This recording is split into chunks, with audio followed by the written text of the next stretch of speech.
Speaking English can be tricky, but avoiding common mistakes can make a huge difference. First, don't translate directly from your native language. It often leads to awkward phrases. Second, remember that pronunciation matters. Mispronouncing words can change their meaning entirely. Third, don't overuse filler words like or like. They can distract from your message. Fourth, practice your tenses. Mixing them up can confuse listeners. Fifth, avoid speaking too fast. Clarity is key. Sixth, don't forget to use contractions.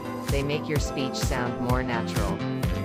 Seventh, be mindful of your body language. It speaks volumes. Eighth, ask for clarification if you don't understand. It shows you're engaged. Ninth, don't shy away from making mistakes. They're part of learning. Lastly, always listen actively. It helps you respond better. By steering clear of these pitfalls, you'll communicate more effectively and confidently.